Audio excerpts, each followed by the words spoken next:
Welcome to video lecture on Mechanics of Train Movement Part 2. In my previous lecture we have highlighted the basic parts of train movement mechanics. Myself Rumlum Banerjee, Assistant Professor of Electrical Engineering Department, Dr. Sudhir Chandra Sur Degree Engineering College. In this lecture we will learn next portion of my part 1 lecture, that is based on mechanics of train movement.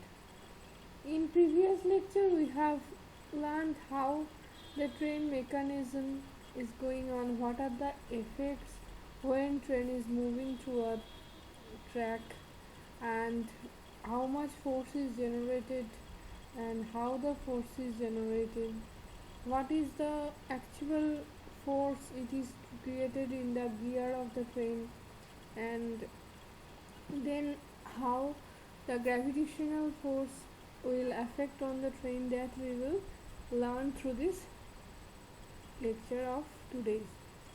And both lectures are related to each other, so here we will highlight the next portion of mechanics of train movement part 2. In my previous lecture, the tractive effort of propulsion of train have shown some effects, and the part 1 effect is already described in my previous lecture. In this lecture I will highlight other effects of tractive effort for propulsion of train that I will show. Here the tractive effort for overcoming the effect of gravity will be the most important part of tractive effort for propulsion of train. When a train is on a slope, a force of gravity equal to the component of the dead weight along the slope acts on the train. So first just imagine this one, that when the train is moving through a slope like path, then definitely the train have to move against the gravity, because the train is moving through a slope like path. So definitely then train has to pass the gravitational force, which will be definitely equal to the dead weight along with the slope acts on the train.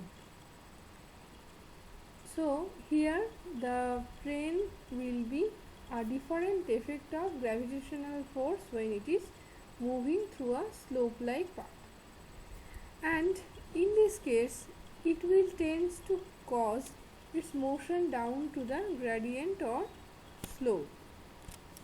Definitely that when the train will be moving down in the slope, then there will be some different gravitational force. When it will be upward, then there will be some different gravitational force. It will be help the train movement or it will oppose the train movement. Hence the force due to the gradient will be Fg equals to 1000 W sin theta kg. But in railway work, gradient is expressed as rise in meters in a track distance of 100 meter, and it is denoted as percentage gradient. Okay. So here G equals to sin theta into 100. Say see, this is the slope and the train is moving in this way, then this will be definitely, and the angle is here theta, so definitely this will be W sin theta and this will be W cos theta. So here from that part we can write this one, G equals to sin theta into 100. Then we can calculate the value of sin theta, that is sin theta equals to G divided by 100. Substituting sin theta, we can get G theta in the equation. This is the equation, Fg equals to 1000 W sin theta kg. Here we will put the value of sin theta, that is G by 100. Then by putting this one we will get 10 Wg kg. So again we will put the value of gravitational force 9.81 to make it in newtons. So it will be Wg 10 into 9.81, so it will be ultimately 98.1 Wg newtons. When the train is going up a gradient, the tractive effort will be required to balance the force due to the gradient. But while going down the gradient, the force will act to the tractive effort. That part I have already tell you, that when the train is moving upward direction in the slope, then definitely the gravitational force will be against. So at that case the tractive effort will be required to balance this gradient of gravitational force. And when the train is downward direction of the slope, then the force will add to the tractive effort. That means some amount of force of gravitational force will add with tractive force. Okay. Now a third point of tractive effort is for overcoming train resistance. Tractive effort for overcoming train resistance. The train resistance consists of all the forces resisting the motion of the train when it is running at a uniform speed on a straight and level track. Under these circumstances, the whole of the energy output from the driving axles is expended against the train resistance. The train resistance is due to, first of all, the friction at various parts of the rolling stock. Remember, the train resistance will be due to various friction of the various parts of the rolling stock. Second, friction at the track. Third one, air resistance. That means when a train is running through a track, it must need to cover all the resistances, and those resistances are mainly the friction at various parts of the rolling stock, second, friction at track, third, air resistance. The first two components constitute the mechanical resistance. Definitely these 1.1 and 0.2 are mechanical resistance. The train resistance depends upon various factors such as shape, size and condition of the track. Suppose if the track is straight and smooth, then the resistance will be something. If the train track is just not straight, where it is just round in shape, or it's curved in nature, then definitely the resistance of the track will be much more, and this part is expressed in newtons per ton of the dead weight. For normal train, the value of specific resistance has been 40 to 70 newtons per ton. It has been seen for normal train, when it is running on the track, the resistance it has to cover is near about 40 to 70 newtons per ton.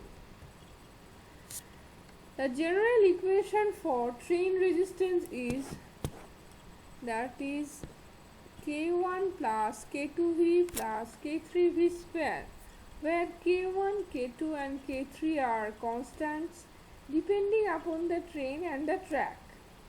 R is the resistance in Newton, V is the speed in kilometer per hour. The first two terms represents the mechanical resistance and the last term represents the air resistance. That means this first term K1 is the mechanical resistance, K2V is also mechanical resistance due to track, and third one is definitely air resistance. and it will be proportional to k3v square, where v is the speed in kilometer per hour and the resistance r will be expressed in Newton. So ultimately the tractive effort required to overcome the train resistance becomes Fr equals to W into R newtons, where R is the specific resistance in newtons per ton of the dead weight. So ultimately it will be combination of all the forces required to overcome the tractive effort. So total tractive effort becomes Ft equals to Fa plus minus Fg plus Fr. Definitely Fg will be plus minus because it is the gravitational force. When it will be towards the gravitational direction, then it will be plus, and when it will be against gravitational direction, then it will be minus. So it will be definitely plus minus Fg. So ultimately 277.8 We alpha plus minus 98.1 Wg plus Wr. These are the all tractive effort required to train motion. These equations is very much helpful for solving different numerical problems. So here another part, that is power output from driving axles. So here power output from driving axles we will see. So let's consider P equals to the rate of doing work. So again the work can be represented as tractive effort into distance by time, then tractive effort into speed. So we have already calculated tractive effort Ft into V, that is equals to our power in newtons, and V will be in meter per second. Now if we want to represent it into watt, then we have to convert it into Ft into V into 1000 by 3600 watts, or in kilowatt, then it will be FTV by 3600, where V is the kilometer per hour. So in that way we can also calculate the power output from driving axles. So up to this much for today's class, and in my next lecture we will see that how the mathematical calculation or mathematical different numerical problems can be solved related to tractive effort, and this part is very much important for your understanding, because here two main important things has been discussed. One is one is gravitational effect of tractive motion, another one is the resistance effect in tractive motion. And in gravitational motion we have seen that the train is moving towards a slope, and if it is towards the slope direction, then it will be gravitational effect will be added with tractive effort, and if it is opposition to gravitational direction, then the gravitational force will be minus to tractive effort, and then there will be resistances which will oppose the train movement, and there will be several resistances train need to face, and after overcoming those resistance, train movement can be possible. So for running a train, there will be several effects are there to moving a train.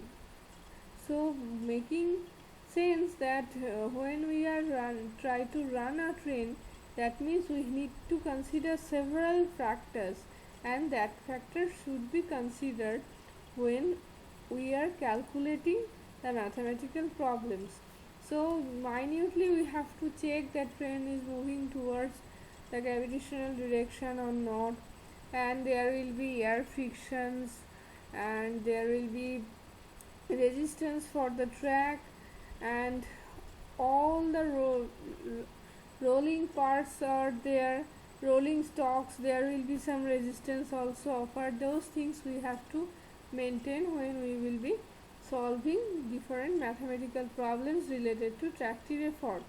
So up to this much for today. In my next lecture we will see how the mathematical problems can be solved. So thank you for listening my lecture today.